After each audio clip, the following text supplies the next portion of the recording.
नमस्ते। मिलन और विरह की अनोखी प्रेम कहानी शांतनु राजा और देवी गंगा की। प्राचीन समय में इक्ष्वाकु वंश में राजा महाभीष नाम के एक राजा थे। उन्होंने बड़े बड़े यज्ञ करके स्वर्गलोक प्राप्त किया था। एक दिन बहुत से देवता और राजर्षि, जिनमें महाभीष भी थे, ब्रह्मा जी की सेवा में आए। उसी समय वहां ब्रह्मा जी की पुत्री देवी गंगा का आना हुआ। तभी हवा के वेग से गंगा का आंचल कंधे से गिर गया। वहां उपस्थित सभी लोगों ने अपनी आंखें नीची कर ली, मगर राजा महाभीष गंगा को देखते रहे। महाभीष गंगा को देखकर सुध-बुध खो बैठे और गंगा भी उन्हें देखती रह गई। क्रोधित होकर ब्रह्मा जी ने दोनों को श्राप दिया कि आप दोनों मर्यादा को भूल गए हैं, इसलिए आपको धरती पर जाना होगा। और आप दोनों एक दूसरे को पसंद करते हैं, इसलिए वही आपका मिलन होगा। जब यह खबर 8 वसु देवताओं को पता चली, तब उन्होंने तुरंत देवी गंगा के पास आकर कहा, महर्षि वशिष्ठ की कामधेनु गाय चुरा लेने का हमने अपराध किया था, जिससे महर्षि वशिष्ठ ने हमें मृत्युलोक में जन्म लेने का श्राप दिया था। अतः आप जब धरती पर जाओगी, तब हमारी माता बनना। हम आपकी कोख से जन्म लेंगे। तब हमें पैदा होते ही आप अपनी गंगा नदी धारा में प्रवाहित कर देना, तो हमें श्राप से मुक्ति मिल जाएगी। गंगा सम्मत हुई। ब्रह्मा जी के श्राप के कारण राजा महाभीष ने कुरु राजा प्रतीप के पुत्र शांतनु के रूप में जन्म लिया, और गंगा ने ऋषि जहनु की पुत्री के रूप में। एक दिन पुत्र की कामना से शांतनु के पिता महाराजा प्रतीप गंगा के किनारे तपस्या कर रहे थे। उनके तप, रूप और सौंदर्य पर मोहित होकर गंगा उनकी दाहिनी जंघा पर आकर बैठ गई और कहने लगी, राजन, मैं आपसे विवाह करना चाहती हूँ।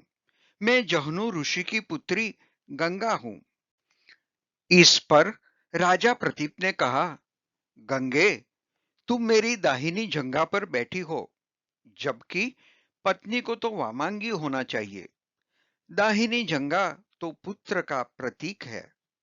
अतः मैं तुम्हें अपने पुत्र वधू के रूप में स्वीकार कर सकता हूं।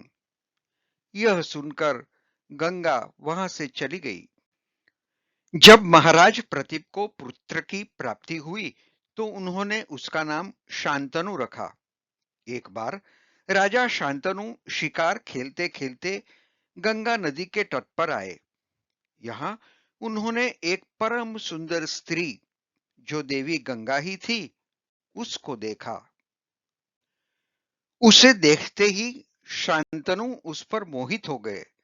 शांतनु ने उससे प्रणय निवेदन किया। गंगा ने कहा कि मुझे आपकी रानी बनना स्वीकार है, लेकिन मैं तब तक ही आपके साथ रहूंगी जब तक आप मुझे किसी बात के लिए रोकेंगे नहीं, नहीं मुझसे कोई प्रश्न पूछेंगे। ऐसा होने पर मैं तुरंत आपको छोड़कर चली जाऊंगी। राजा शांतनु ने उस सुंदर स्त्री की बात मान ली और उससे विवाह कर लिया। विवाह के बाद राजा शांतनु गंगा के साथ सुखपूर्वक रहने लगे। राजा शांतनु और गंगा की 8 संतान हुई। पहली 7 संतानों को गंगा ने जन्म लेते ही गंगा नदी में प्रवाहित कर दिया। गंगा ने अपने 7 वसु पुत्रों को जन्म लेते ही नदी में बहाकर उन्हें मनुष्य योनि से मुक्त कर दिया था। वचनबद्ध होने के कारण राजा शांतनु गंगा से कुछ नहीं पूछ पाए, क्योंकि उन्हें डर था कि यदि मैंने गंगा से इसका कारण पूछा, तो गंगा मुझे छोड़कर चली जाएगी। जब गंगा अपने 8वीं संतान को नदी में प्रवाहित करने जा रही थी, तब राजा शांतनु ने रोका और गंगा से इसका कारण पूछा और अपने संतान की जीवन रक्षा की भीख मांगने लगे। तब देवी गंगा ने शांतनु को पिछले जन्म की पूरी बात बताई, 8 वसु देवताओं की कहानी सुनाई और उन्हें उनके वचन का स्मरण कराया तथा बोली, अब हमारे रास्ते अलग होते हैं। देवी गंगा शांतनु की 8वीं संतान को अपने साथ लेकर चली गई, क्योंकि महर्षि वशिष्ठ के श्राप अनुसार कामधेनु गाय चोरी में 8वें वसु का अपराध ज्यादा था। इसीलिए उसे पृथ्वी लोक में लंबा जीवन जीना था। गंगा जब शांतनु के 8वें पुत्र को साथ लेकर चली गई तो शांतनु बहुत उदास रहने लगे। इस तरह थोड़ा और समय बीता। शांतनु एक दिन गंगा नदी के तट पर घूम रहे थे। वहां उन्होंने देखा कि गंगा में बहुत कम जल रह गया है और वह भी प्रवाहित नहीं हो रहा है। इस रहस्य का पता लगाने जब शांतनु आगे गए तो उन्होंने देखा कि एक सुंदर दिव्य युवक अस्त्रों का अभ्यास कर रहा है और उसने अपने बाणों के प्रभाव से गंगा की धारा रोक दी है। यह दृश्य देखकर शांतनु को बड़ा आश्चर्य हुआ। तभी वहां शांतनु की पत्नी गंगा प्रकट हुई और उन्होंने बताया कि यह युवक आपका 8वां पुत्र है। इसका नाम देवव्रत है। इसने वशिष्ठ ऋषि से वेदों का अध्ययन किया है तथा परशुराम जी से इसने समस्त प्रकार के अस्त्र शस्त्रों को चलाने की कला सीखी है। यह श्रेष्ठ धनुधर है तथा इंद्र के समान इसका तेज है।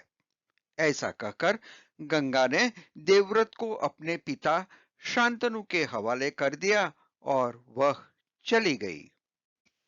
देवव्रत ही आगे जाकर भीष्म कहलाए। यह थी राजा शांतनु और देवी गंगा की मिलन और विरह की अनोखी प्रेम कहानी। धन्यवाद।